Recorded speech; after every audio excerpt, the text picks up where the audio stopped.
चांद को अक्सर एक डेड वर्ल्ड के रूप में देखा जाता है।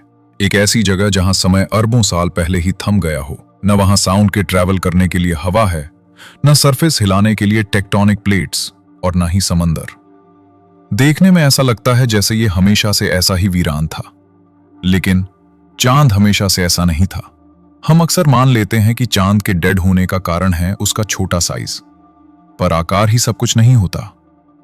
जुपिटर का मून Io आकार में हमारे चांद जैसा ही है, लेकिन वो पूरे सोलर सिस्टम में सबसे ज्यादा वोल्केनिकली एक्टिव बॉडी है। टाइटन, जो चांद से थोड़ा ही बड़ा है, वहां मीथेन लेक्स और घने बादल हैं। हमारा चांद हमेशा से ऐसा बेजान नहीं था। अरबों साल पहले ये आग का गोला था, जहां एक टेम्परेरी एटमॉस्फेयर था, और शायद ये पृथ्वी का सबसे सजीव पड़ोसी भी था। चांद के जीवन को समझने के लिए हमें उसके वायलेंट जन्म को समझना होगा।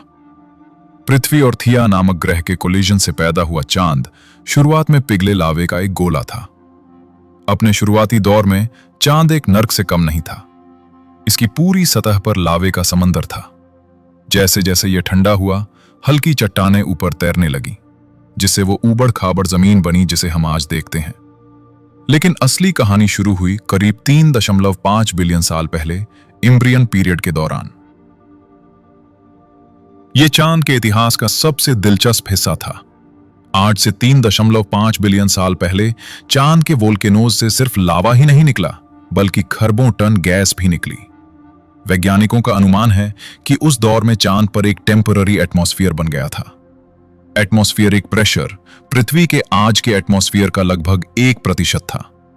यह सुनने में कम लग सकता है, लेकिन यह आज के मंगल ग्रह के एटमॉस्फेयर से भी ज्यादा घना था। लगभग 7 करोड़ सालों तक चांद पर इतना एटमॉस्फेरिक प्रेशर था कि उसकी सतह पर लिक्विड वाटर मौजूद रह सकता था। भले ही वो दुनिया सल्फर और कार्बन मोनोऑक्साइड से भरी थी, लेकिन उस छोटे से दौर के लिए चांद सिर्फ एक पत्थर नहीं, बल्कि एक सक्रिय ग्रह था। तो फिर क्या हुआ? चांद मर क्यों गया? चांद की सबसे बड़ी कमजोरी उसका छोटा आकार था। इतनी ग्रेविटी नहीं थी कि वो अपनी गैसों को पकड़ कर रख सके। बिना किसी मैग्नेटिक फील्ड के सोलर विंड्स ने चांद के एटमॉस्फेयर को अंतरिक्ष में उड़ा दिया। धीरे धीरे चांद का अंदरूनी हिस्सा ठंडा होता गया। उसका लावा जमकर पत्थर बन गया। हालांकि चांद शायद उतना भी बेजान नहीं है जितना हम समझते हैं। चीन के चैंग E5 मिशन से पता चला है कि चांद पर वोल्केनिक एक्टिविटीज मात्र 12 करोड़ साल पहले भी हुई थी, जब पृथ्वी पर डायनासोर घूमते थे।